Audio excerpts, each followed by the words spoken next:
Es tiempo de unirnos en la distancia. Es tiempo de aplaudir a nuestros héroes. Es tiempo de entender que no somos islas, que te necesitamos, nos necesitamos. Pronto volveremos a abrazarnos con más fuerza. Volveremos a recorrer los espacios donde hemos soñado, donde hemos amado, donde hemos aprendido y seremos mejores. Somos todos. Somos una familia. Somos UPB.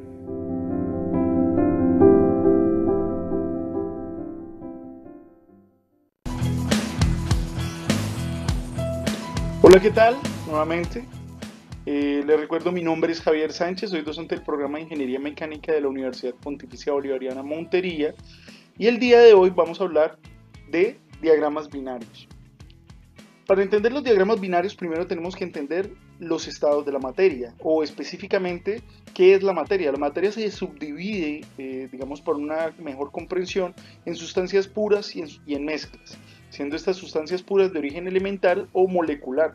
Por ejemplo, digamos a forma de ejemplo, de las sustancias elementales que consisten en que tengan los mismos átomos, tenemos el hidrógeno molecular, tenemos el helio, tenemos el nitrógeno, el oxígeno y semejantes.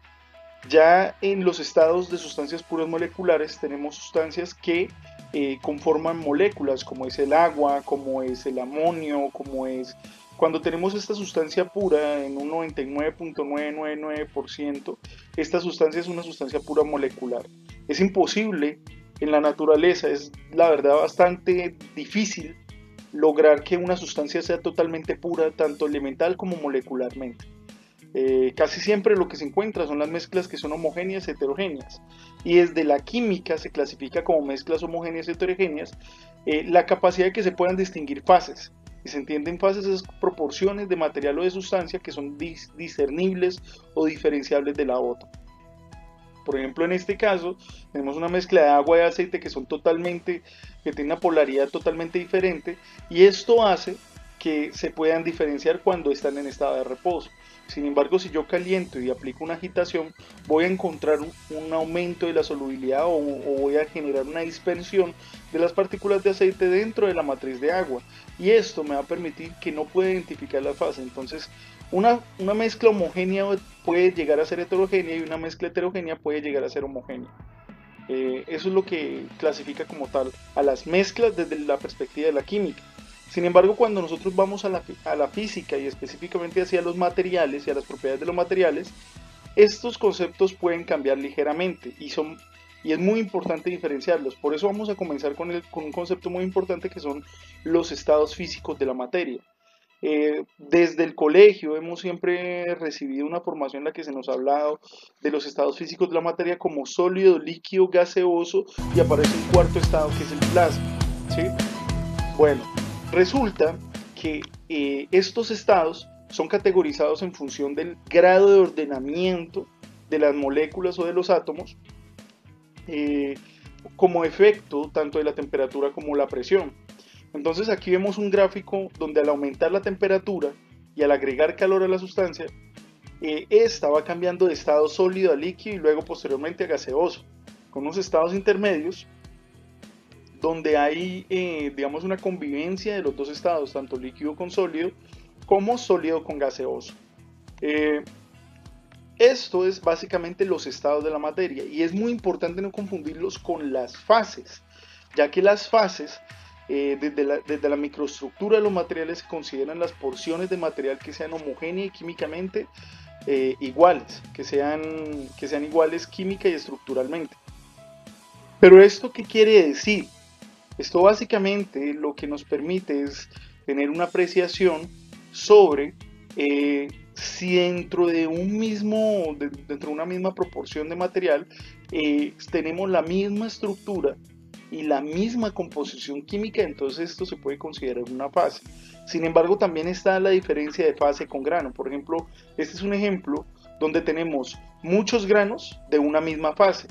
Ahora, ¿esto se aplica, digamos, en la vida real? Sí. se aplica desde la perspectiva de la metalografía, que es una ciencia que estudia la microestructura de los materiales a través de imágenes metalográficas que nosotros ya hemos obtenido en escala en los laboratorios, que nos permiten apreciar la microestructura del material. Acá vemos cómo estas zonas, estos límites que se marcan, que son conocidos como los límites de grano, nos permiten diferenciar los diferentes tipos de granos que hay en el material, los diferentes granos que hay en el material. Eso que vemos como puntos dentro de los granos son defectos, son los defectos ya sea por inclusiones, por porosidades, por otros diferentes tipos de deformaciones que se dan al interior de los granos. Y entre más grande sea el grano, mayor puede ser el tamaño y la densidad de defectos que tenga. Es muy importante también mencionar que precisamente el grano es cada uno de estos cristales, digamos de forma individual, dentro de una estructura que es policristalina, aunque también pueden haber granos monocristalinos, solo que en un grano monocristalino solo habría un grano. Además de eso, pueden ser de la misma fase o de fases diferentes. Estas fases entonces pueden ser semejantes o diferentes a las de sus granos colindantes, a la de los granos que los rodean. Y para eso es que se hacen las metalografías, para evaluar cómo es el comportamiento de esos granos y de esa microestructura, y a través de ese análisis es que desde las metalografías y desde la ingeniería de materiales logramos tener una idea o tener una apreciación de los tratamientos térmicos, del estado de formación del material, del tratamiento térmico que se le aplicó, digamos, el tipo de mecanismo con el que se manufacturó, si tuvo rolado, si tuvo prensado, si tuvo recalcado. Todo eso lo podemos ver a través de los granos. Básicamente, por ejemplo, los ingenieros metalúrgicos y los metalógrafos somos médicos de los materiales, donde analizamos este tipo de cambios microestructurales a través de metalografía y micrografías que nos revelan tanto defectos, granos, límites de granos, tamaño de grano y semejantes. ¿Qué es el límite de grano? Bueno, pues el límite de grano básicamente la zona que aparece como interfaz entre cada grano. Recordemos que estos granos son tridimensionales, es decir, tienen tanto de ancho como de alto, pero también tienen una profundidad, ¿sí?, que suele ser proporcional a su distribución bidimensional. Además de eso, también tenemos conceptos como qué es un metal. Pues un metal sencillamente es cualquier material que tenga una predominancia de enlace metálico, ¿sí?, como son el hierro, el cobre, pero ojo, no podemos diferenciar dentro de los metales a las aleaciones, que también son metales. De hecho, las aleaciones tienden a ser la mezcla de dos o más metales, y también puede ser la mezcla de un metal puro con otro metal, con otro no metal o metaloide. Ejemplo de esto están el latón, el bronce, que son mezclas. Por ejemplo, en el caso del latón tenemos la mezcla de cobre con zinc. En el caso de los bronces hay diferentes tipos de mezclas de cobre con estaño, cobre con berilio, cobre con otras sustancias químicas elementales o con otros elementos aleantes que le dan propiedades, coloración, le dan diferentes características al latón, al bronce. También tenemos, por ejemplo, los aceros. Los aceros son aleaciones donde los elementos aleantes predominantes son el hierro y el carbono. Entonces podemos ver cómo el carbono es un material no metálico, y aún así es parte de la aleación, y es una parte tan importante que pues sin carbono no habría acero, básicamente. Sin embargo, vamos a hablar específicamente antes de continuar, quiero hacer la especificación de que por eso es importante tener claro los conceptos de qué es una mezcla. Las aleaciones son mezclas, ¿sí?, casi siempre homogéneas, no necesariamente tienen que ser homogéneas, pero casi siempre son mezclas homogéneas. Por eso es importante recordar un concepto de las mezclas que es muy importante, se llama la solubilidad. La solubilidad es la capacidad que tiene una sustancia de disolver otra, siendo la que la disuelve el solvente y la que se disuelve el soluto. Por ejemplo, en este caso tenemos un ejemplo representativo, una tinta que se diluye en esta sustancia transparente.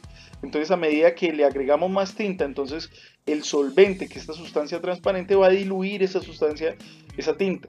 La solubilidad caracteriza las soluciones, bueno, esa unión del soluto con el solvente es una solución, y las soluciones pueden ser diluidas cuando hay una baja coloración, concentrada cuando digamos tenemos el máximo de concentración o estamos cerca de los máximos de concentración del soluto sobre el solvente, y finalmente es saturada cuando ya tenemos precipitado, cuando digamos en el fondo de la solución vemos una parte del soluto que no se ha podido disolver, porque ya alcanzó el límite de solubilidad que tiene el soluto sobre el solvente. Bueno, continuando, esto también ocurre en las aleaciones en las soluciones sólidas.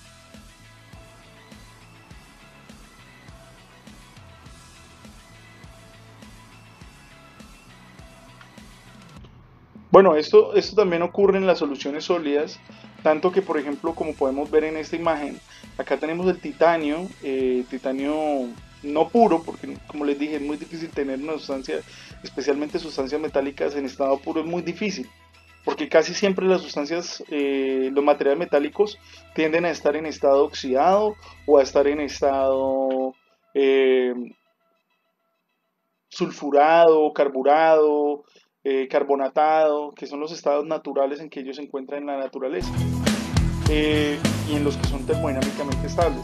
En este caso podemos ver un titanio grado E con presencia de granos alfa y beta, y en este caso podemos ver cómo el efecto de los elementos aliantes modifica esas propiedades o esa, digamos, topografía microestructural, esa distribución de las fases, inclusive pasando de una conformación granular normal con precipitaciones intergranulares y intragranulares a una conformación donde tenemos finas dispersiones y formaciones, digamos, globulares o formaciones con una circularidad bastante elevada, es decir, que tienden a ser ovalados o tienden a tener formas bastante definidas.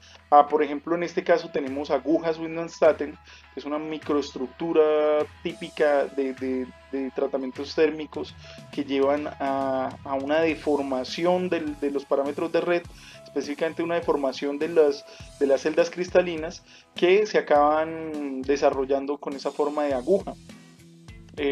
Acá también vemos otros cambios microestructurales, siendo la misma aleación, pero con 3 grados diferentes, grado A, grado B y grado C. Y esto obviamente implica unas distribuciones de proporcionalidad de fases. Entonces recordemos, acá ya estamos hablando como fases, esas porciones de material que son químicas y estructuralmente homogéneas.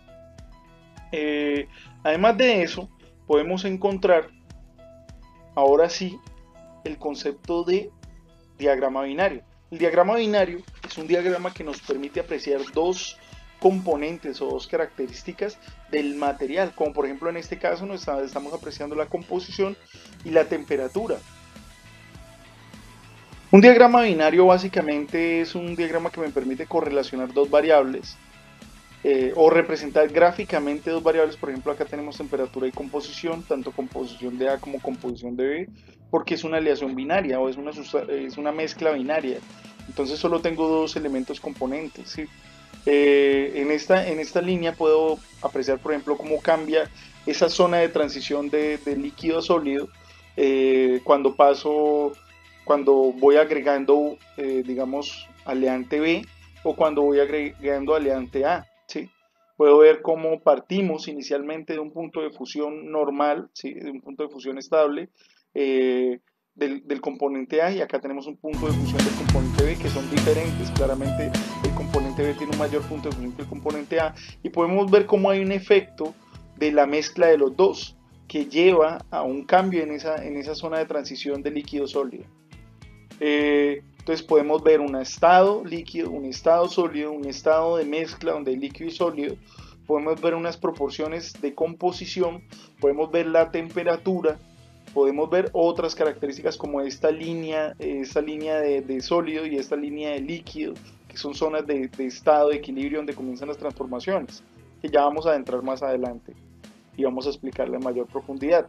Sin embargo, también aquí vemos otro ejemplo de un diagrama binario donde estamos representando la temperatura y la presión del agua y donde vemos el equilibrio de los estados de la molécula, de la sustancia pura molecular, sí, de la sustancia pura molecular que es el agua, donde vemos cómo el efecto de la presión y la temperatura permite la estabilidad del estado hielo, del estado líquido y del estado gaseoso.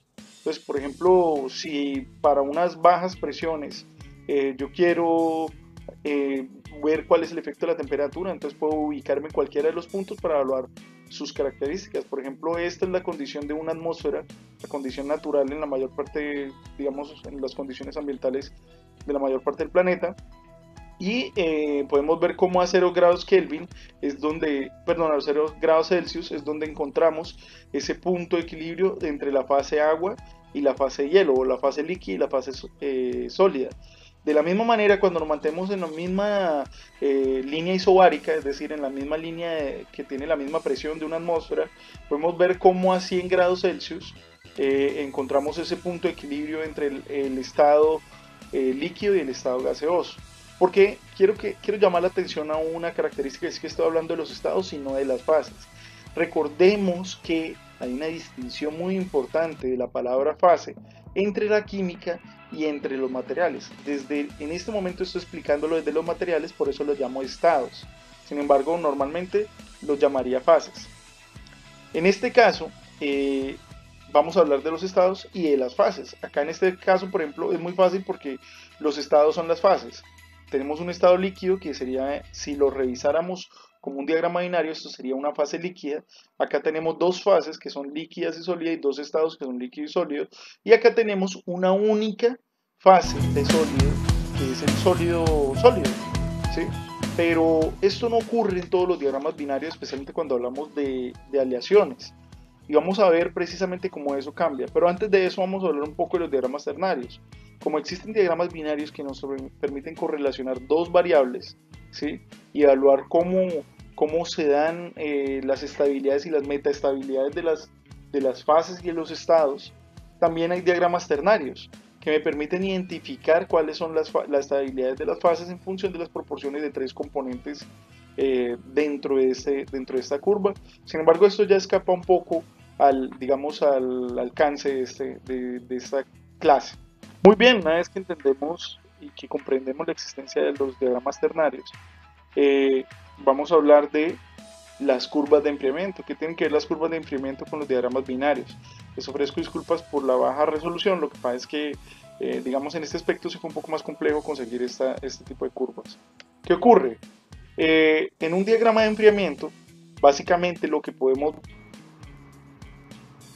Sin embargo, en una curva de enfriamiento lo que podemos ver es en este caso una curva de enfriamiento también sería un tipo de diagrama binario que me relacionaría la temperatura con el tiempo.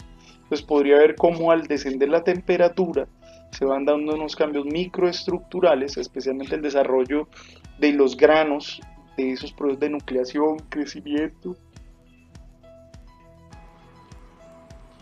Nucleación y crecimiento que permiten la formación precisamente de los límites de grano y que son etapas que son muy importantes cuando hablamos de procesos de fundición, cuando hablamos de procesos de enfriamiento, no solamente en materiales metálicos, estos procesos ocurren también en materiales poliméricos y semejantes. Sin embargo, estas curvas cambian cuando estamos hablando de mezclas a cuando estamos hablando de sustancias puras. Eso lo vamos a entender más adelante, dentro de poquito, no se preocupen. Por ejemplo, esta es una curva de enfriamiento típica de una aleación. En este caso estamos hablando de titanio-níquel, ¿sí? Y podemos ver cómo al disminuir la temperatura, el enfriamiento no es lineal. El enfriamiento, digamos, tiene una especie como, vamos a decirlo así, como de barriguita, una curvatura, que viene asociada a un cambio en las velocidades de enfriamiento, ¿sí? Que no son, estas velocidades de enfriamiento o específicamente la aceleración de enfriamiento no es lineal. Bueno, ¿esto por qué ocurre? Esto ocurre especialmente en mezclas, porque debido a los diagramas binarios, ¿sí? Como podemos ver, si el diagrama es directamente de una sustancia pura, pues el diagrama se va a parecer un poco a esto, donde va a haber una zona única, una temperatura única de transición. Sin embargo, cuando nosotros nos vamos y hablamos de mezclas, ¿sí? Especialmente aleaciones o otras mezclas que estén en proceso de enfriamiento, fíjense que digamos esa interacción de líquido a sólido tiene una etapa de transición, ¿sí? Que no va a ser que no va a mantener una temperatura estable, sino que por el contrario va a tener un rango de temperatura de cambio. Y eso precisamente es lo que expresa este diagrama, donde podemos ver cómo al pasar de líquido a sólido, que es esta zona de acá, siendo la zona, en este caso la fase sólida, beta, entonces vamos a encontrar una pequeña barriguita que lo que me dice es que en esta zona hay una etapa de transición, que no hay una transición directa, sino que hay una etapa de transición. Luego tengo la formación del sólido beta, que posteriormente va a tener otra transformación hacia un sólido alfa. Bueno, y ahora ustedes me dirán, bueno, profe, muy interesante ver que hay curvas pues, curvas binarias entre temperatura y composición, y que hay curvas de temperatura y tiempo. Sin embargo, eso a mí, ¿qué? ¿Eso cómo repercute en mi formación? Pues muy sencillo. Básicamente lo que nosotros vamos a tener es que cuando nosotros tenemos procesos de fundición, procesos siderúrgicos o inclusive la comprensión de estos mismos diagramas, no necesariamente para procesos de fundición y siderúrgicos, nos permite entender cómo cambian las fases y cómo éstas influyen en las propiedades microestructurales que se ven reflejadas cuando hacemos los ensayos macroestructurales de evaluación de las propiedades mecánicas, como son los ensayos de tensión y compresión y flexión. Para eso primero tenemos que entender cómo se desarrollan las microestructuras y cómo esa microestructura impacta sobre las propiedades del material. ¿Y cómo lo hacemos? Pues la primera etapa es comprender los diagramas binarios. Hay que tener en consideración que los diagramas binarios se dan, digamos, con una base de varias pruebas donde lo que hacen es calentamiento y enfriamiento de diferentes tipos de aleaciones. Por ejemplo, acá juegan con varias aleaciones con diferentes tipos de proporciones entre cobre y níquel, que tiene una alta solubilidad, casi que tiene una solubilidad de 100 a 100, como podemos ver acá en el diagrama binario. Bueno, ahora lo que podemos apreciar es cómo a medida que aumenta la proporción del níquel dentro de la aleación, siendo acá níquel 100% y acá cobre 100%, obviamente si disminuye, si llegamos a un 20% de cobre, quiere decir que tenemos, perdón, en este caso estamos hablando de que tenemos un 80% de cobre, porque acá 100% de cobre, entonces tendríamos un 20% de níquel, y al contrario, cuando estemos acá en 80% de níquel, tendríamos un 20% de cobre. En este caso, la sumatoria de los dos componentes químicos debería dar 100%. Entonces, si cobre es igual a 40, entonces níquel sería igual a, en este caso, perdón, si cobre igual a 40, níquel igual a 60, y al contrario, si níquel igual a 30, pues cobre tiene que ser igual a 70. Los dos tienen que sumar 100%. Además de eso, podemos apreciar acá la temperatura. Entonces vemos acá como la temperatura de fusión del cobre está más o menos en un rango aproximado de 1083.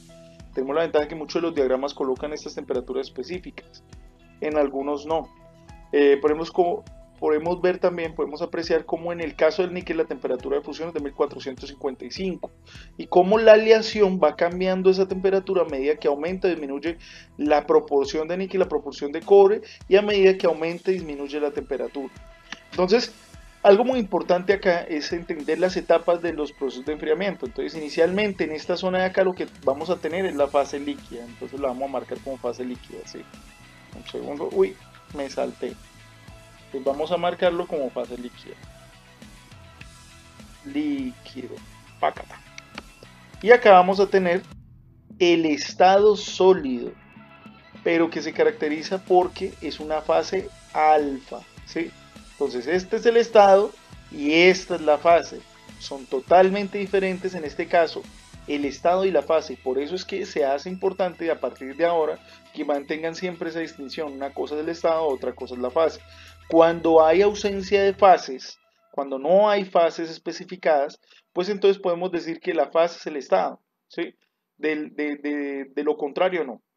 Entonces podemos ver como por ejemplo al arrancar arrancamos con una composición de 35% en peso de níquel, y resulta que en esta curva cuando estamos en 35% de níquel pues a 1300 grados Celsius, si venimos acá y nos ubicamos en 35 y subimos a 1300, vamos a ver que este punto se caracteriza porque está en estado líquido.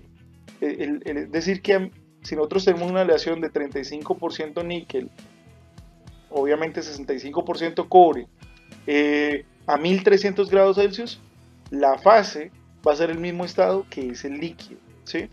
Luego, cuando llegamos a aproximadamente unos... está ubicado en más o menos 1260, 1270, 1260 grados Celsius, ¿sí? Entonces a 1260, 1270 grados Celsius comienza un proceso llamado nucleación. ¿Qué es la nucleación? La nucleación básicamente es que en esta zona vamos a tener la formación de unos pequeños punticos, ¿sí? Que son cristales que comienzan a solidificar, ¿sí? Entonces acá vemos la formación de pequeños núcleos, ¿sí? Ahora, cuando continuamos el descenso de la temperatura, cuando continuamos esto no sería una isoterma, esto sería una línea de igual composición química, podemos ver cómo el proceso de nucleación evoluciona y entonces tenemos un crecimiento de los núcleos y la formación como tal o el crecimiento de los granos, vamos a llamarlos a partir de ahora granos. Entonces, primero tenemos una formación de núcleos, que son estas semillas, estos precursores, que luego van a crecer, ¿sí? Y van a crecer radialmente, en algunos casos van a crecer longitudinalmente. Y esto va a depender de la dinámica de fluidos y de la transferencia de energía. Entonces, específicamente, se van formando estos pequeños granos, ¿sí? Que van creciendo. Aquí estamos hablando de más o menos por acá, cuando ya estamos teniendo una mayor proporción de fase sólida. Fíjense que a medida que nos alejamos del límite de la fase líquida y nos acercamos más al límite de la fase totalmente sólida, pues obviamente aumentando la proporción de fase sólida. Eso es algo, digamos, lógico, por decirlo así. Luego, posteriormente, cuando los granos ya empiezan a verse restringidos en su movilidad, ¿sí? ¿Por qué? Porque pues, se van disminuyendo los espacios entre grano y grano. Y recordemos que en ese espacio entre grano y grano lo que vamos a tener son líquidos, ¿sí? Vamos a tener estado líquido que todavía no ha logrado solidificar porque pues está en ese proceso de enfriamiento.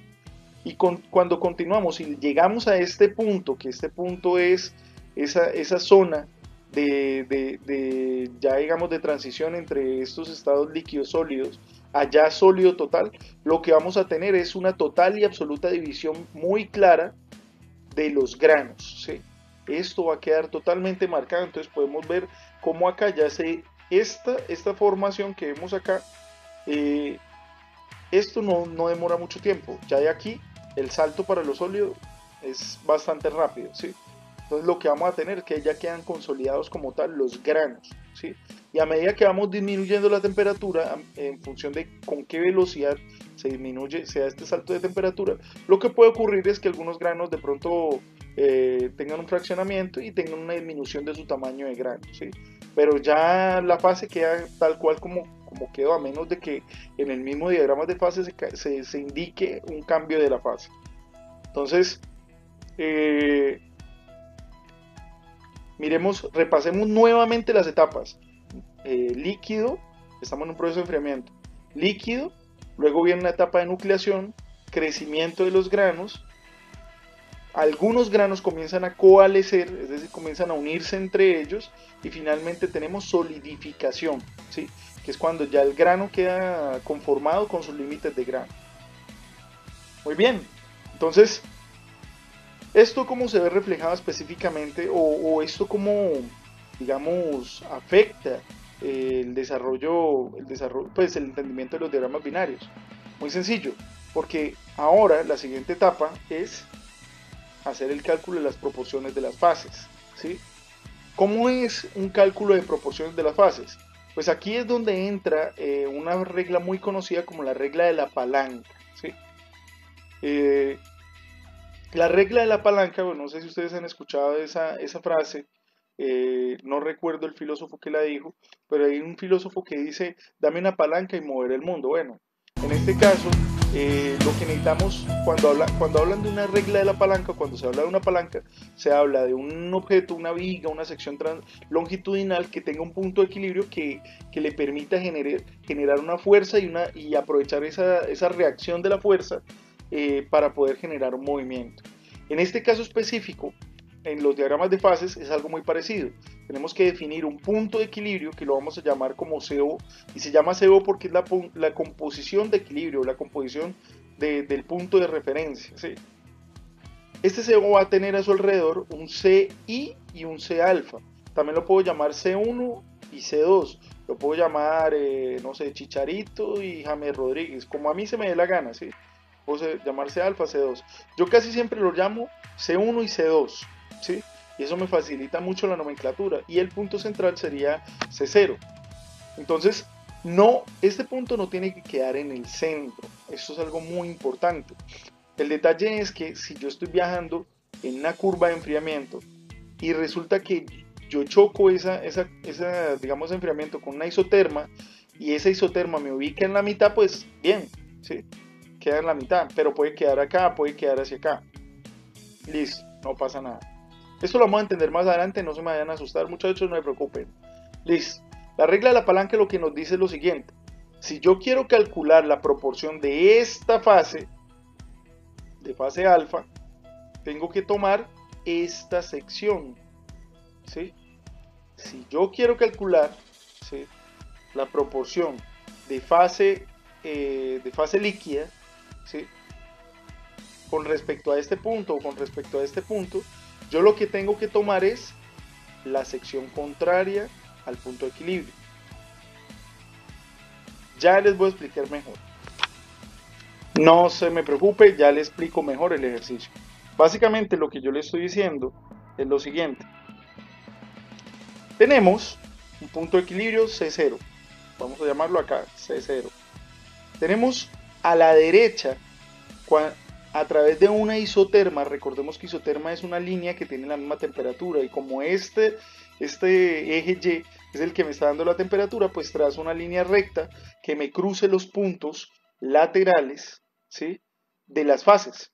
Entonces, acá en este caso tenemos una zona de interacción entre la fase líquida y la fase líquida sólida alfa, y en este entre la fase alfa y la fase líquido más alfa, ¿sí?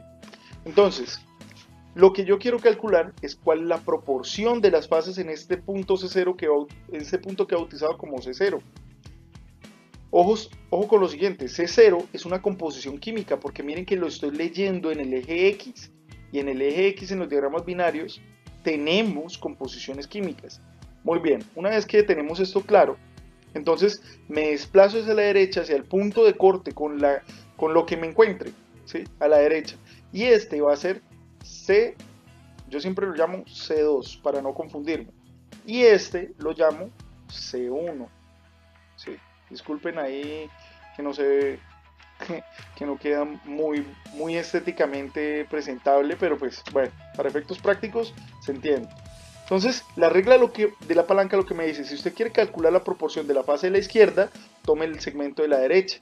¿A qué se refiere con esto? Ya se los voy a explicar. Vamos a calcular la proporción de fase líquida. Entonces, acá, un segundito. Borrador. Tan, listo. Lo que me está diciendo es lo siguiente. La proporción de fase líquida va a ser igual a esta zona. Esta zona sería C2 menos C0. ¿Sí? Estoy tomando este segmento de la palanca sobre el segmento total. Es una relación de proporcionalidad. C2 menos C1, ¿sí?, sobre el total. O sea, básicamente lo que me está diciendo es a cuánto equivale, a qué porcentaje equivale de la línea total, de la isoterma total, este segmento con respecto a la isoterma total. Eso haría casi aproximadamente, bueno, esto por el 100%, ¿sí? 100%. Listo. En este caso específico, que el C0 está ubicado muy en la mitad, pues yo puedo aproximar, ojo, esto no lo debo hacer, yo tengo que hacer el cálculo. Lo que pasa es que como no tengo valores numéricos, pues sencillo, aproximo que es un 50%, ¿sí? Lo mismo ocurre si me voy para el cálculo de la fase alfa. Pero entonces como ya tengo el líquido, pues sencillamente yo digo que el porcentaje de alfa es igual, venga, lo borro para que quede mejor, para que no se me vayan a confundir los conceptos. Borrar esto.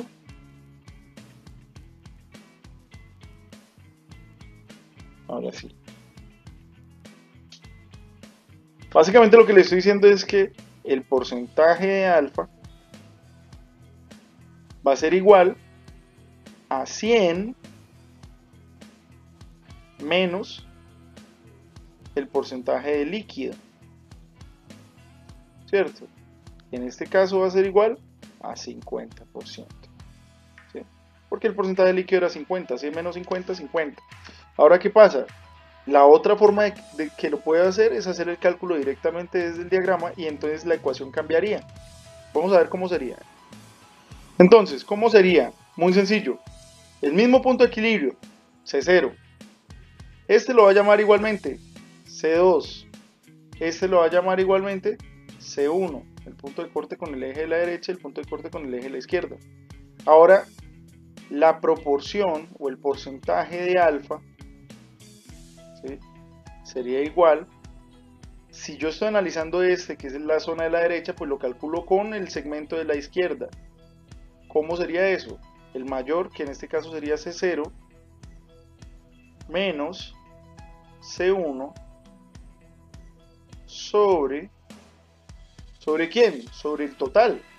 Entonces sería C2, ahora sí, menos C1 multiplicado por ¿quién? Por 100%. ¿Sí? Profe, y si no lo multiplico por 100%, pues manejaría las proporciones con un factor adimensional, donde 1 sería el total, la suma de la proporción de alfa más la proporción de líquido, y no tendría que multiplicar por 100%.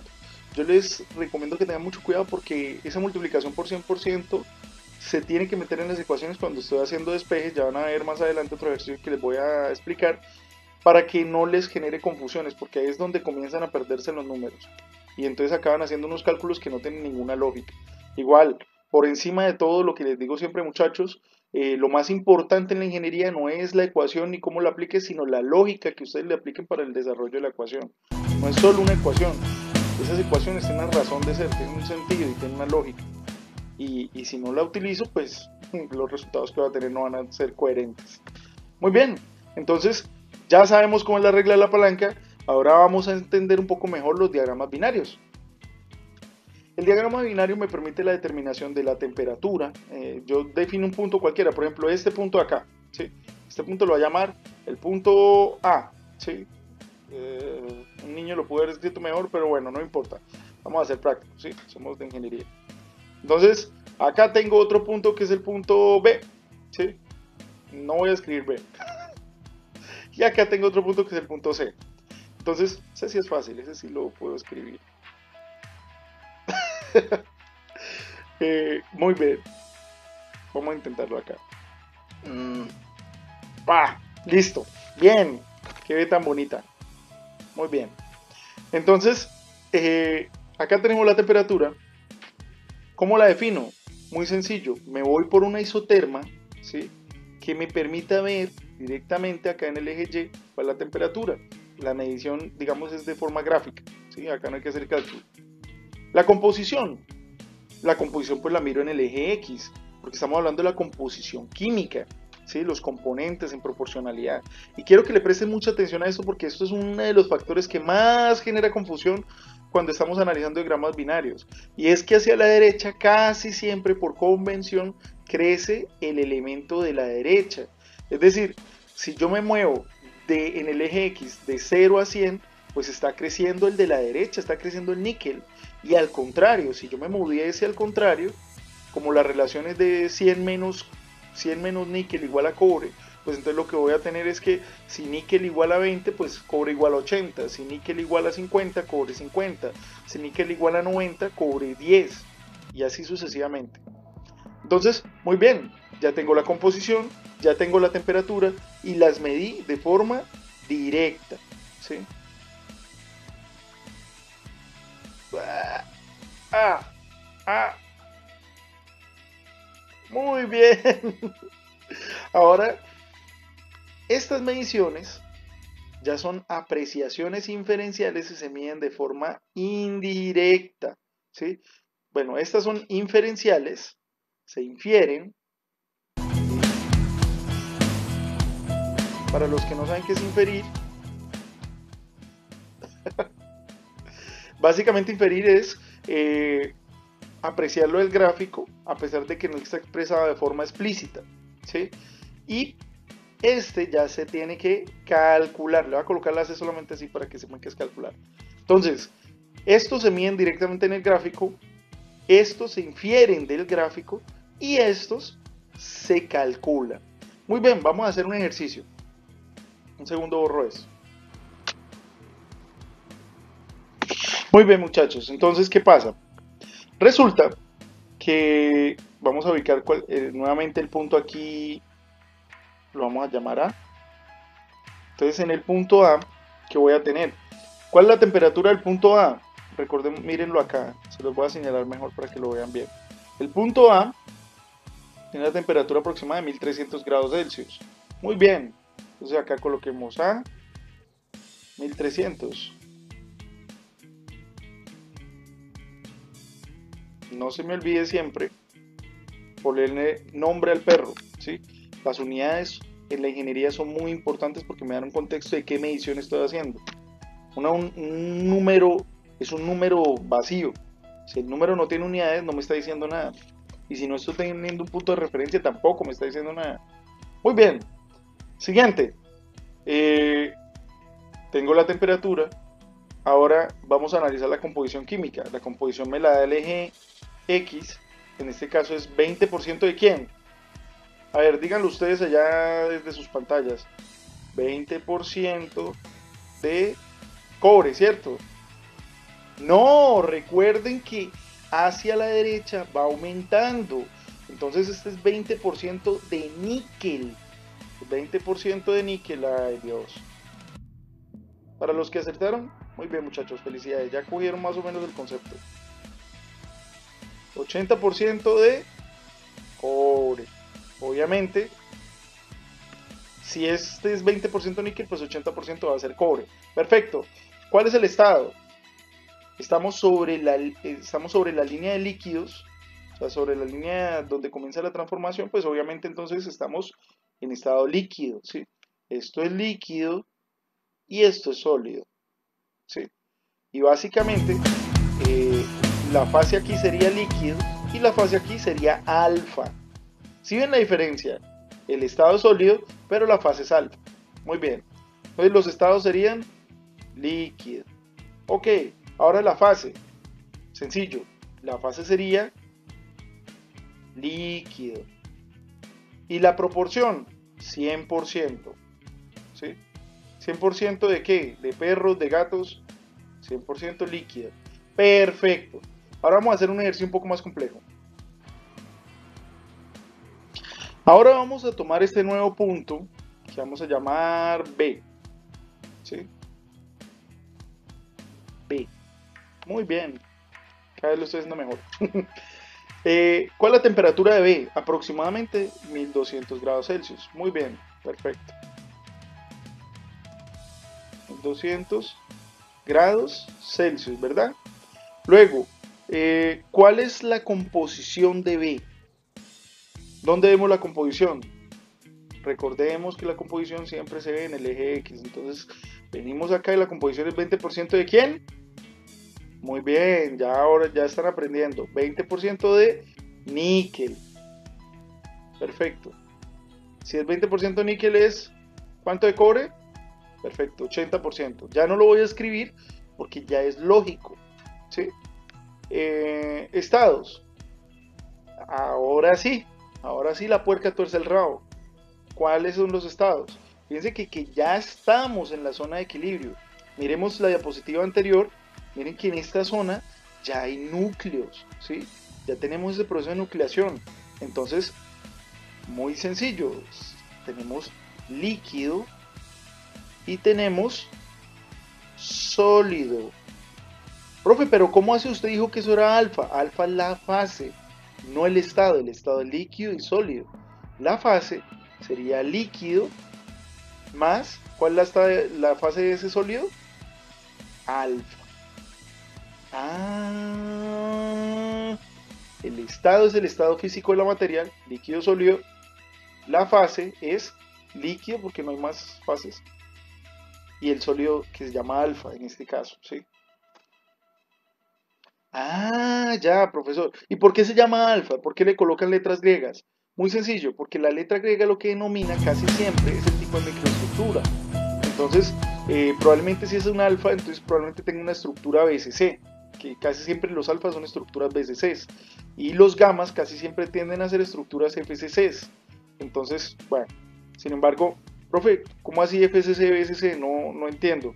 Recordemos la red de Bravais, que las estructuras BCC son las cúbicas centradas en el cuerpo, por sus siglas en inglés, Body Center Cubic, y las FCC son las cúbicas centradas en las caras, por sus siglas en inglés, Face Center Cubic. Bueno, nuevamente entonces la proporción, ¿cuál sería? Aquí es donde toca tener cuidado. Ya la proporción no es tan clara. Ya se podría decir que la proporción sería 99% ¿de quién? ¿Estamos más cerca de quién? ¿Del líquido o del sólido? Estamos más cerca del líquido, ¿cierto? Entonces va a ser 99% líquido. Y obviamente si es 97% líquido y tenemos dos fases que son líquido y gamma, pues, perdón, líquido y alfa, entonces sería 1% alfa. Perdón, borro acá un segundito rápido. Papam, papam. Muy bien. Entonces,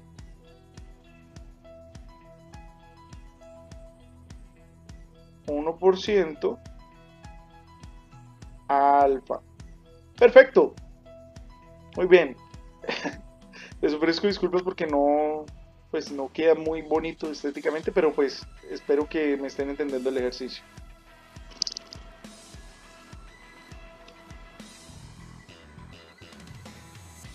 Muy bien, muchachos, perdón. Vamos a continuar. Entonces, ahora vamos a tomar otro punto, cualquiera, ¿sí? Vamos a colocarlo, digamos, aquí, ¿sí? Y este va a ser el punto C, ¿sí? ¿Qué pasa? ¿Cuál es la temperatura? 1200, ¿cierto? 1200 grados Celsius. ¿Cuál es la composición? Estamos aproximadamente, si miramos una línea, vamos a ver si me deja meter, perdón, si lanzamos una línea de la misma composición va a estar más o menos en un 27%, ¿sí? 27% ¿de quién? ¿De quién? A ver, de níquel, ¿sí? Ahí siempre las proporciones las damos en el de la derecha. Muy bien. Ojo con lo siguiente. Bueno, ya vamos para allá. Los estados. Estamos en una zona de interfaz entre líquido y sólido. Entonces, líquido, ¿sí? Más sólido. Perfecto. Las fases. Líquido más alfa. ¿Cierto? La proporción. Hombre, aquí es donde la puerca tuerce el rabo porque acá sí toca aplicar regla de la palanca. Tenemos que hacer la isoterma. Y entonces, básicamente, lo que voy a hacer es que me voy a desplazar por esa línea que tiene la misma temperatura. Y voy a encontrar el punto donde choca en la zona derecha y el punto donde choca en la zona, perdón, la zona derecha y en la zona izquierda, ¿no? Entonces voy a asumir que aquí choca en esta línea asociada al 20%. Entonces, vamos a hacer una ampliación de esta zona, ¿no? Tengo, perdón, que no es sencillo hacer líneas rectas con esta herramienta, ¿sí? Supongamos que eso es recto, ¿no? Entonces, este punto que yo estoy definiendo acá se llama C0, el punto de análisis. Este punto de acá de la mitad, el punto C. Donde choco con lo que haya por la misma isoterma a la izquierda, lo voy a llamar C1. Y donde choco con lo que haya a la derecha, lo voy a llamar C2. Muy bien. Ahora, ¿cómo hago para hacer el cálculo de la proporción de las fases? Primero, ¿cuánto es C1? C1 me da más o menos 20%, entonces C1 es 20% aproximadamente. C2, obviamente de níquel, ¿no? Pongámosle el nombre al perro. C2 es aproximadamente ¿cuánto? Más o menos un 32, 33. Vamos a ponerle 33. 33. Los años de Jesús. ¿Eso es qué? ¿Por ciento de quién? De níquel. Listo, perfecto. Ahora, vamos a aplicar la regla de la palanca. Vamos a calcular la proporción de la fase líquida o sólida. A ver, ¿qué dicen ustedes? ¿Líquido o sólido? Líquido o sólido. Vamos al sólido, ¿sí? Entonces, porcentaje de alfa, para que no digan que no los debo participar. Yo lo escuché, yo sabía que ustedes querían alfa. Entonces, como estoy analizando digamos, la fase de la derecha, tengo que tomar la proporción de la izquierda, ¿sí? La regla de la palanca. Entonces lo que hago es que sería C0 menos C1, ¿sí? C0 menos C1, C0 menos C1, ¿sobre quién? Sobre C2, sobre el total. C2 menos C1. ¿Por quién? Por 100. Por sapo. Listo. Se fue. ¿Cuánto me da esto? Muy sencillo. Estaba diciendo que C0 es aproximadamente, dijimos que era 27. Entonces sería 27 menos 20, ¿sí? Sobre 33 menos 20. Vamos a anotarlo para que les quede, digamos, claro.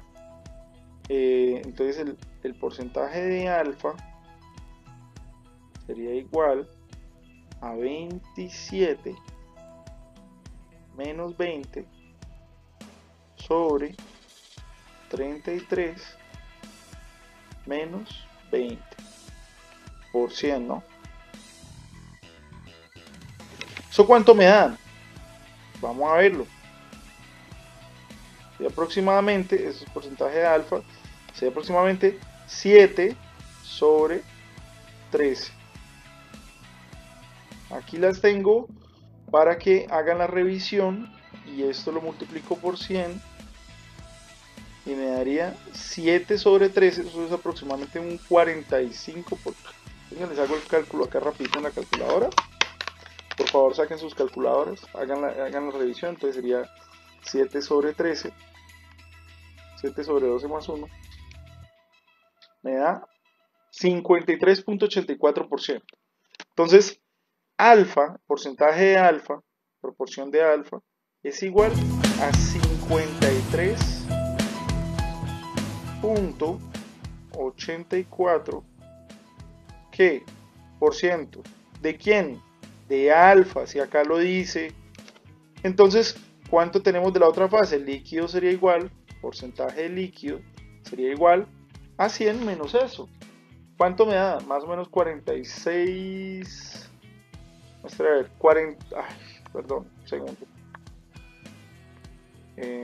Igual 1 menos antes. Listo. Esto me daría 46.15, ¿no? Entonces, 46.15 por ciento de quién.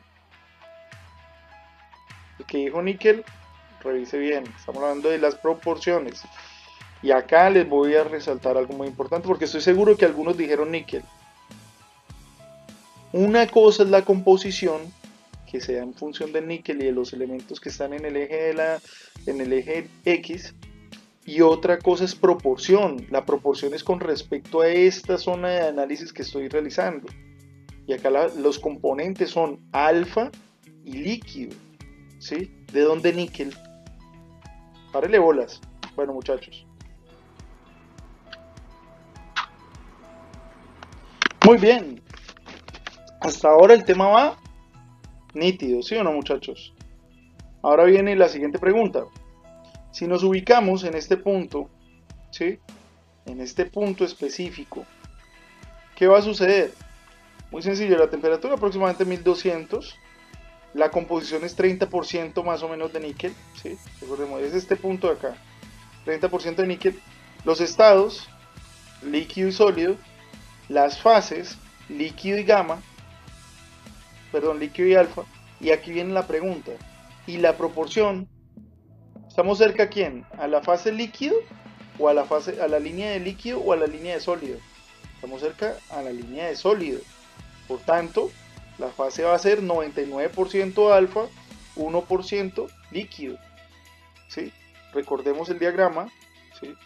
Estaríamos aquí en esta zona donde tenemos un líquido entre los granos, intergranular, que está todavía solidificando y precipitándose en el límite de grano. Está consolidándome los límites de grano. Perfecto. Si yo continúo descendiendo, ¿qué va a pasar? Vamos a ver este punto acá específicamente.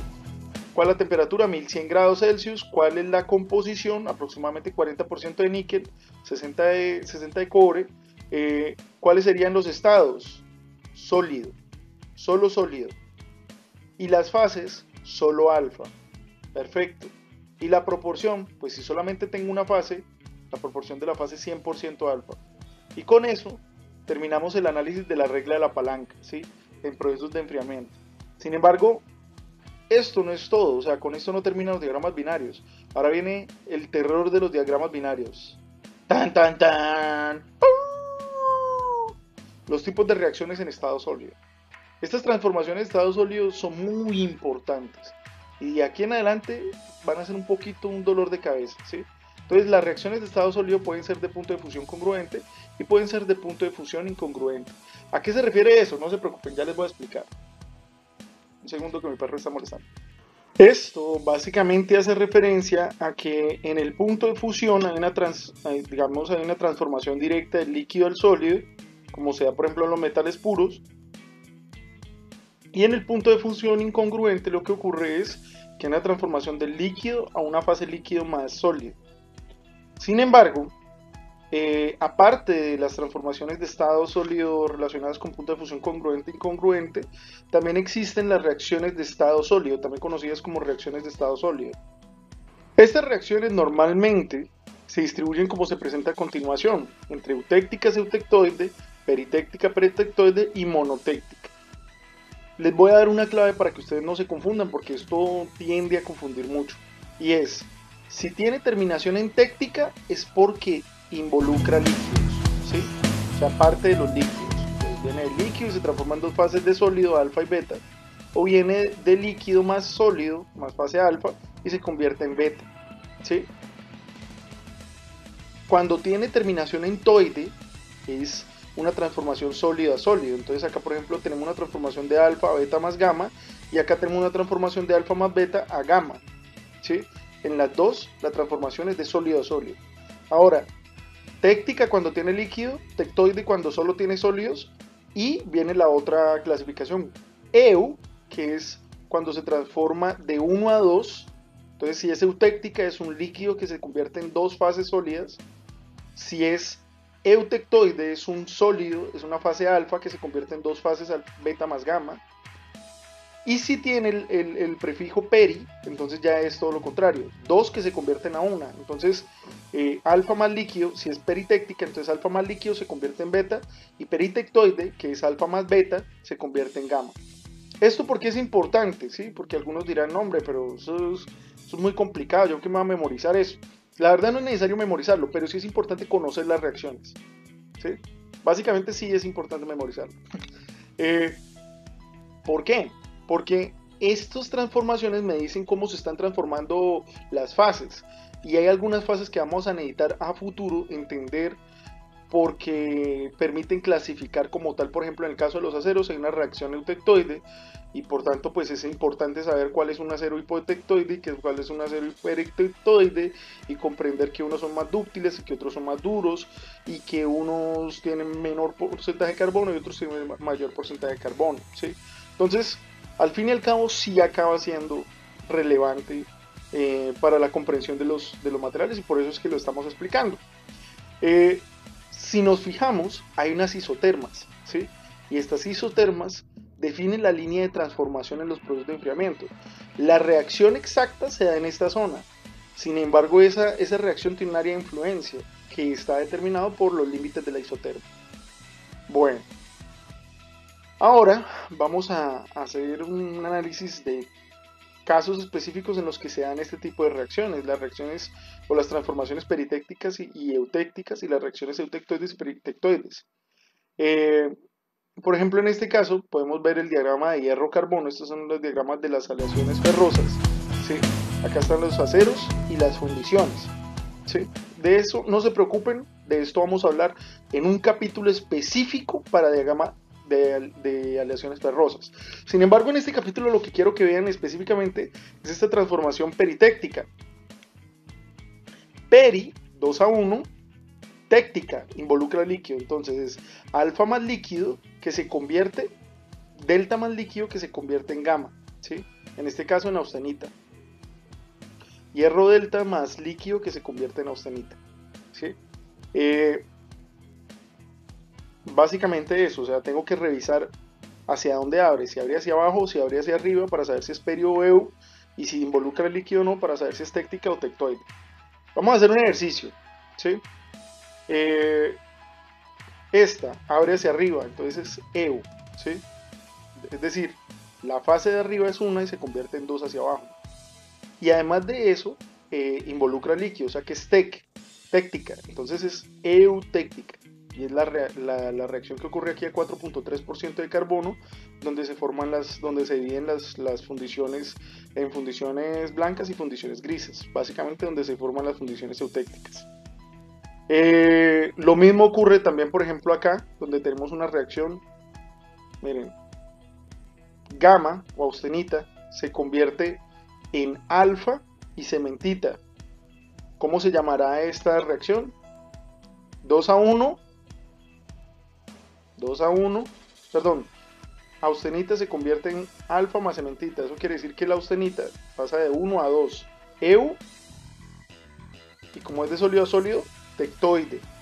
Entonces es una reacción eutectoide. Esta es la reacción que les decía que define en gran proporción a los aceros. Acá tenemos un ejemplo, una reacción monotéctica, ¿sí? Entonces, donde hay dos tipos de líquidos diferentes. Esto hace referencia a dos líquidos que de pronto son imisibles y que tienen, digamos, viscosidades y comportamientos reológicos diferentes. En el caso, esto ocurre especialmente en casos muy particulares. La verdad es que esta gráfica tuve que buscarla bastante porque es difícil encontrar reacciones monotécticas. Por eso no vamos a profundizar mucho en ellas. Esta es la curva de cobre-plomo. Bueno, vamos a hacer un ejercicio. Vamos a analizar primero este gráfico para evaluar cómo se desarrollan las fases o cómo identificar las fases, ¿sí? Entonces, hay fases, digamos, estables y hay fases metaestables. ¿Qué significa que sean metaestables? Quiere decir que tienen unas condiciones específicas de composición y temperatura para su estabilidad. Y esto lo vamos a entender un poco mejor en este diagrama, el diagrama de aluminio-níquel, ¿sí? Para poder entender voy a rayar acá un poquito. Para poder entender este diagrama vamos a partir de siempre la parte superior de la curva pues sí, de la curva de un diagrama binario, de la curva superior. Esta es la curva llamada líquidos, la curva líquidos, y la curva inferior siempre va a ser la curva sólidos. Entonces, todo lo que esté por encima de la línea líquidos, pues obviamente es líquido, es la aleación en estado líquido. Fíjense algo muy curioso de esta aleación. En las proporciones próximas al 70% de níquel, tenemos un aumento en el punto de fusión de la aleación, por encima inclusive de los componentes naturales, que eso es algo bastante, pues vamos a decirlo así, raro. ¿sí? ¿Esto por qué ocurre? Por el grado de, digamos, acoplamiento entre los enlaces, ¿sí? Que lleva una alta estabilidad termodinámica del enlace y de la microestructura y que permite un aumento de la temperatura de fusión en este caso específico. Bueno, pero si esto es líquido, ¿sí? Si esto que estamos viendo acá es líquido, entonces, ¿qué es esto? ¿Qué es esto? ¿Qué es esto? ¿Qué es esto? Bueno, vamos a disgregar cada una de las fases. Primero esta chiquitica de aquí, ¿sí? Esta chiquitica me está hablando de que hay una fase llamada aluminio que está en esta línea, entonces esta sería líquido más aluminio. Líquido más aluminio. Breve. Siguiente, esta de aquí. Miramos a la derecha, limitamos con líquido, ¿sí? Toda esta línea es línea que me muestra el límite líquido. Y esta línea me dice que acá hay una fase que se llama aluminio 3 níquel. Por tanto, lo que tengo aquí es líquido más aluminio 3 níquel. ¿Saben el esfuerzo que estoy haciendo para que me quede bien bonito la escritura y se entienda? Listo. Siguiente. Y entonces aquí, ¿qué tenemos? Muy sencillo. A la derecha, ¿qué hay? Aluminio 3 níquel. Y a la izquierda, aluminio. Entonces, ¿cuáles son las fases? Aluminio más aluminio 3 níquel. ¿Sí? Y aquí, ya vamos para allá. Primero aquí, ¿cuál va a ser la fase? Miramos a la derecha, tenemos aluminio 3 níquel 2 y a la izquierda tenemos líquido. Entonces aluminio 3 níquel 2 más líquido. Aquí, sencillo, a la derecha tenemos aluminio níquel y a la izquierda tenemos líquido. Entonces es aluminio níquel más líquido. Aquí, en esta zona específica tenemos aluminio 3 níquel 2 solamente. Aquí, bueno, aquí hay una, si se fijan, esto es lo que yo llamo una sustancia metaestable. Básicamente su zona, este es muy parecido a este, solo que la amplitud de esa zona de estabilidad es muy cortica, entonces solamente se ve una línea recta, ¿sí? Con una única composición que está próxima al 42-43%. Entonces, este es un compuesto metaestable que es el aluminio 3 níquel y que en la mitad lo que vamos a tener en esta zona específicamente va a ser aluminio 3 níquel más aluminio 3 níquel 2 al 3 Ni, ¿sí? Más al 3 Ni2.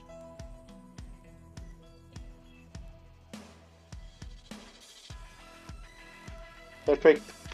En esta zona, ¿sí? Y en esta zona, pues sencillo, acá sí está muy claro, es aluminio 3 níquel 2.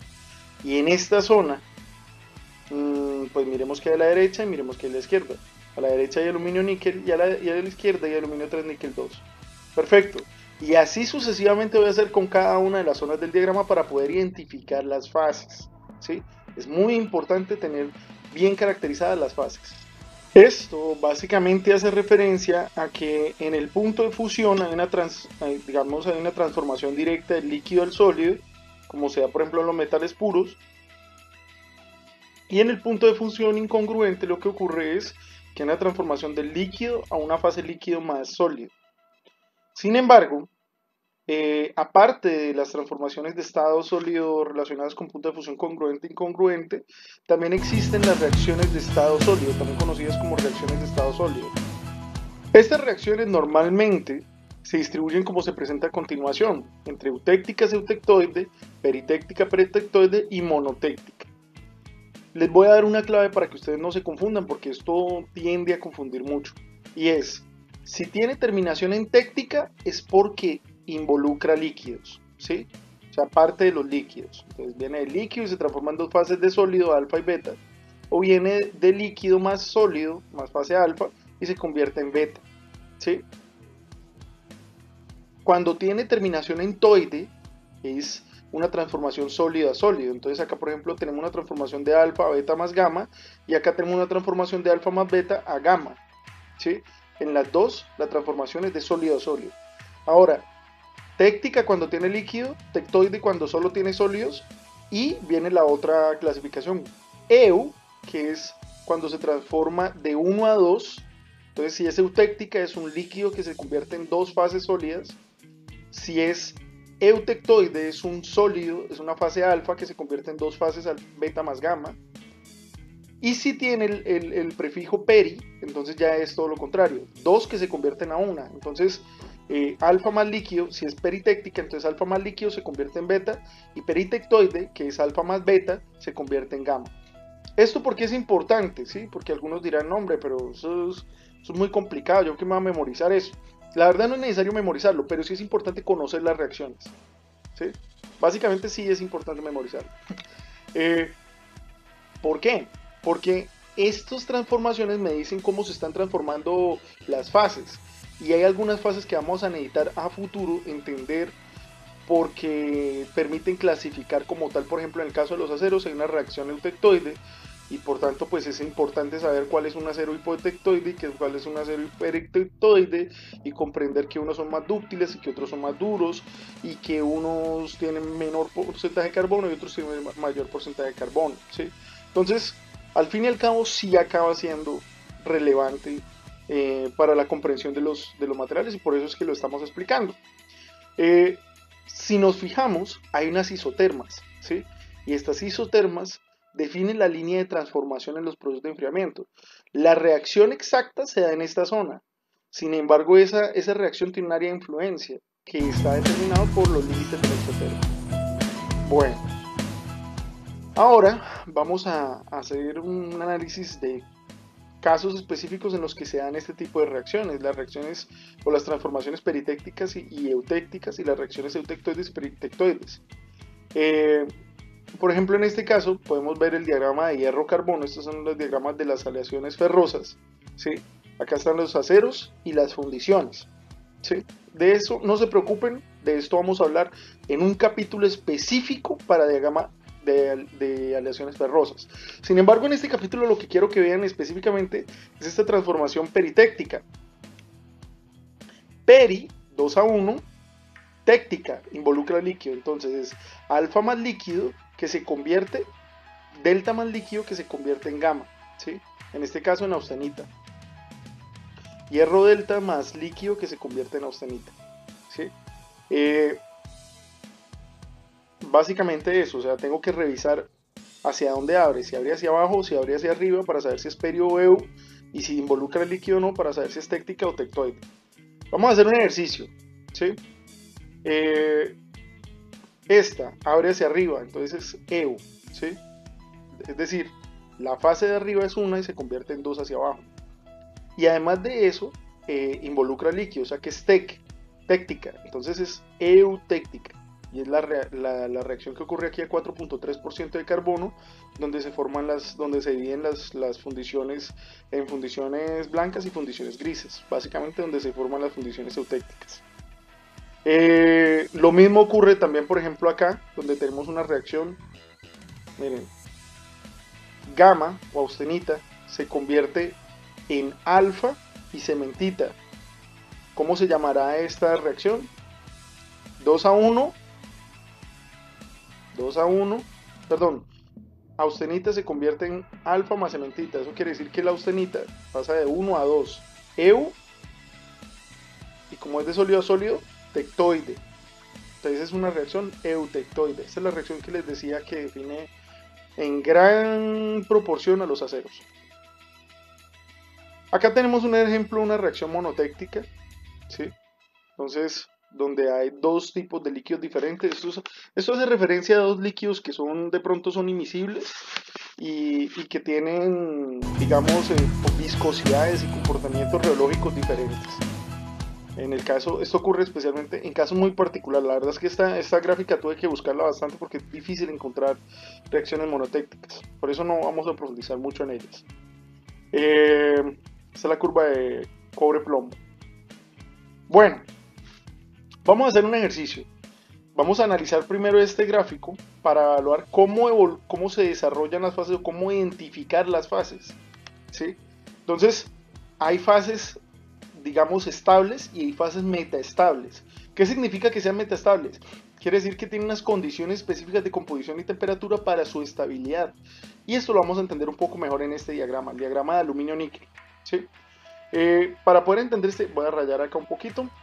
Para poder entender este diagrama vamos a partir de siempre la parte superior de la curva pues sí, de la curva de un diagrama binario, de la curva superior. Esta es la curva llamada líquidos, la curva líquidos. Y la curva inferior siempre va a ser la curva sólidos. Entonces, todo lo que esté por encima de la línea líquidos, pues obviamente es líquido, es la aleación en estado líquido. Fíjense algo muy curioso de esta aleación. En las proporciones próximas al 70% de níquel, tenemos un aumento en el punto de fusión de la aleación, por encima inclusive de los componentes naturales, que eso es algo bastante, pues vamos a decirlo así, raro, ¿sí? ¿Esto por qué ocurre? Por el grado de, digamos, acoplamiento entre los enlaces, ¿sí? Que lleva a una alta estabilidad termodinámica del enlace y de la microestructura y que permite un aumento de la temperatura de fusión en este caso específico. Bueno, pero si esto es líquido, ¿sí? Si esto que estamos viendo acá es líquido, entonces, ¿qué es esto? ¿Qué es esto? ¿Qué es esto? ¿Qué es esto? Bueno, vamos a disgregar cada una de las fases. Primero esta chiquitica de aquí, ¿sí? Esta chiquitica me está hablando de que hay una fase llamada aluminio que está en esta línea, entonces esta sería líquido más aluminio. Líquido más aluminio. Breve. Siguiente, esta de aquí. Miramos a la derecha, limitamos con líquido, ¿sí?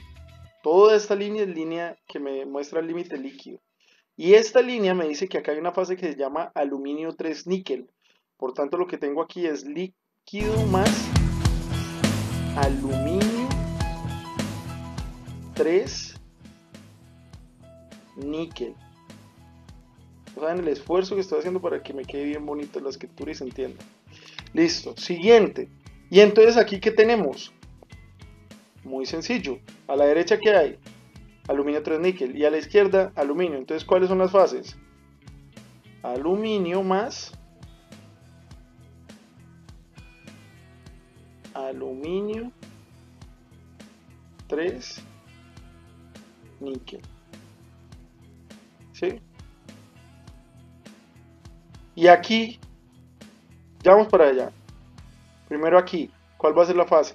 Miramos a la derecha, tenemos aluminio 3 níquel 2 y a la izquierda tenemos líquido. Entonces aluminio 3 níquel 2 más líquido.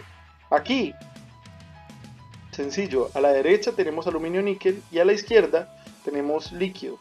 Entonces es aluminio níquel más líquido.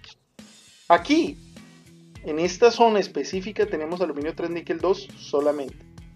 Aquí, bueno, aquí hay una, si se fijan, esto es lo que yo llamo una sustancia metaestable. Básicamente su zona, este es muy parecido a este, solo que la amplitud de esa zona de estabilidad es muy cortica, entonces solamente se ve una línea recta, ¿sí? Con una única composición que está próxima al 42-43%. Entonces, este es un compuesto metaestable que es el aluminio 3 níquel y que en la mitad lo que vamos a tener en esta zona específicamente va a ser aluminio 3 níquel más aluminio 3 níquel 2 al 3 Ni, ¿sí? Más al 3 Ni2.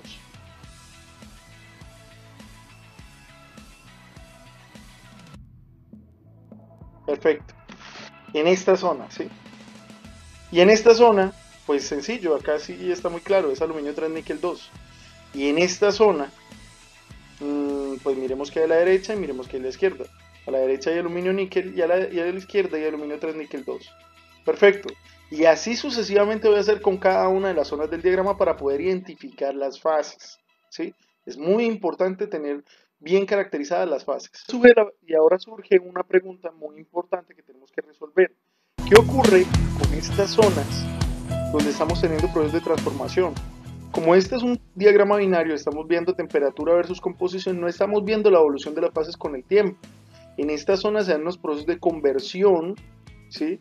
Probablemente si tuviéramos una imagen, digamos, de este proceso de enfriamiento de 58.5% de níquel, lo que veríamos es que en estas zonas hay un espacio donde se tranquiliza el proceso de enfriamiento para que haya ese proceso de transformación de líquido más aluminio níquel a lo que sea que haya abajo, si venimos por acá, si venimos por acá y semejantes. Listo. Es decir, que en estas zonas hay un equilibrio entre todas las fases. En este caso hay que mirar las fases de arriba y hay que mirar las fases de abajo. Por ejemplo, en este segmento de la línea voy a tener un equilibrio entre la fase líquida, la fase aluminio-níquel y la fase líquida que está abajo, más la fase aluminio-níquel 2. ¿Sí? Si vengo por la línea específica del punto D, ¿sí? Que es aproximadamente un 58%, entonces lo que voy a encontrar es una transición directa entre líquido y aluminio níquel hacia aluminio 3 níquel 2. Oh, pero ¿cómo se llama esa transformación? Muy sencillo. Estoy hablando de un líquido más una fase sólida de aluminio níquel hacia una fase sólida, que es aluminio 3 níquel 2. En ese caso es dos que se convierten en una, sería peri, ¿sí?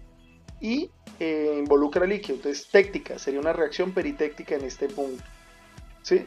No en todos los puntos hay reacción, ¿sí? Por ejemplo, acá hay una transformación directa, acá hay una transformación directa.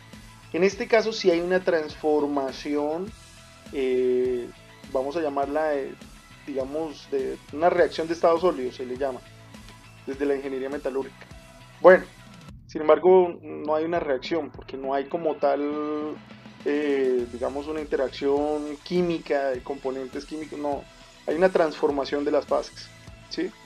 ¿Y esto por qué ocurre? Esto ocurre porque las fases tienen una estabilidad termodinámica hasta ciertas condiciones, ¿sí? Entonces, a medida que aumenta la temperatura, se da una desestabilidad o se desestabilizan como tal las fases, y eso es lo que lleva a que hayan diferentes transformaciones a lo largo de la curva de enfriamiento y la curva de calentamiento. Bueno, eh, una vez que esto queda claro, pues vamos a analizar tres zonas que son bastante críticas. Por ejemplo, este es el punto A. En el punto A vamos a tener la fase, los estados líquido y sólido, y vamos a tener las fases líquido, aluminio, aluminio 3 níquel y ya, ¿sí? En este punto, aquí en esta línea tendríamos la fase líquida. Hacia la izquierda vamos a tener aluminio 3 níquel y líquido. Hacia la derecha, en esta misma línea, en esta misma isoterma, aproximadamente 854 grados Celsius, vamos a tener líquido, aluminio 3 níquel 2, aluminio 3 níquel y ya, ¿sí? En esta vamos a tener líquido, aluminio 3 níquel 2 y ya. En esta zona específica vamos a tener líquido, aluminio 3 níquel, líquido, aluminio 3 níquel 2, que viene de la izquierda, aluminio níquel, que viene de la derecha, ¿sí? Básicamente eso, con eso ya nos queda un poco más claro. Ahora les voy a hacer una pregunta muy importante. Listo, sí, profe, muy interesante todo lo que usted nos dice, pero todo esto cómo repercute directamente en la selección de materiales y en las propiedades mecánicas. Bueno, acá ya hay un detalle muy importante. Ustedes saben que a mayor punto de fusión, mayor estabilidad de propiedades como la dureza y una reducción de la conductividad térmica, y además de eso también tenemos un efecto directo. Si tenemos un aumento de la dureza, tenemos un aumento del módulo elástico muy probablemente, entonces también aumenta la resiliencia, ¿sí? Y semejante. Pero además de eso, esto ya, digamos, teniendo en consideración todo lo que hemos visto en el desarrollo del curso, pero además de eso también, obviamente, pues aumenta el punto de fusión, eso aumenta la estabilidad térmica del material. Eso no quiere decir que el material va a mantener sus propiedades mecánicas de temperatura ambiente hasta la temperatura, hacia altas temperaturas, porque eso va a depender de los elementos aliantes y de los estabilizadores a altas temperaturas que yo le agregue. Eso lo vamos a entender más adelante cuando veamos la clasificación de aceros y aleaciones ferrosas y no ferrosas. Sin embargo, como tarea, les voy a pedir que desarrollen los puntos que les estoy indicando en este diagrama, más otros tres que voy a agregar, que van a ser este de aquí. Vamos a agregar este punto de aquí y vamos a agregar este punto de aquí. Entonces, si ya tenemos los puntos A, B, C, D, E, vamos a agregar el punto F, ¿sí? El punto G y el punto H, ¿sí? Agreguemos otro. Agreguemos uno, no sé, ¿qué dicen ustedes, muchachos? Por aquí, vamos a ponerlo aquí. Este va a ser el punto FGHI.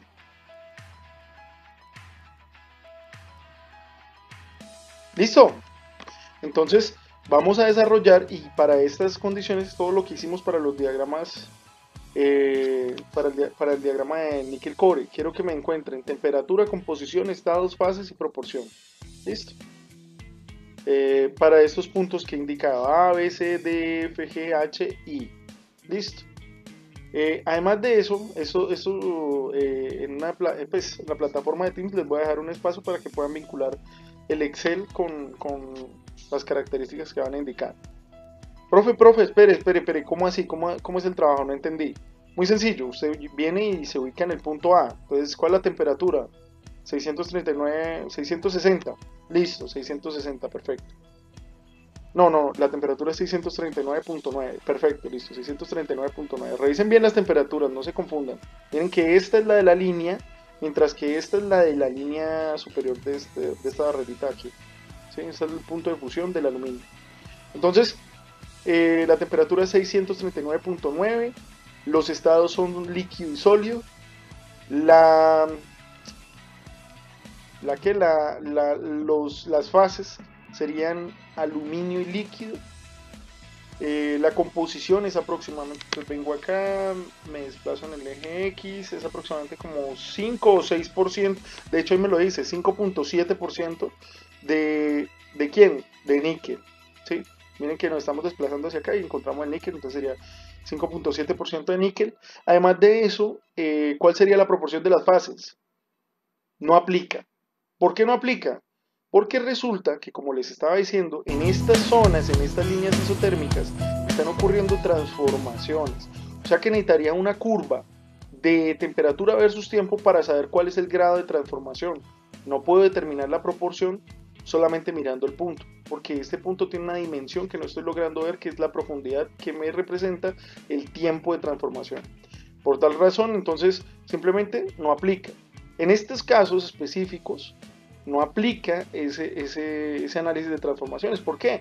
Porque están ocurriendo esas transformaciones y necesitaría la curva de tiempo. Sin embargo, en el punto I, en el punto G, en el punto F y en el punto H, sí que puedo calcular proporciones de fase.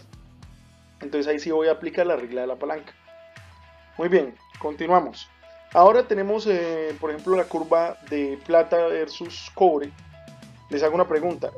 Bueno, a esto súmenmele, hágame el favor, súmenle el tipo de transformación. ¿Sí? El tipo de transformación se lo tienen que agregar. Tipo de transformación.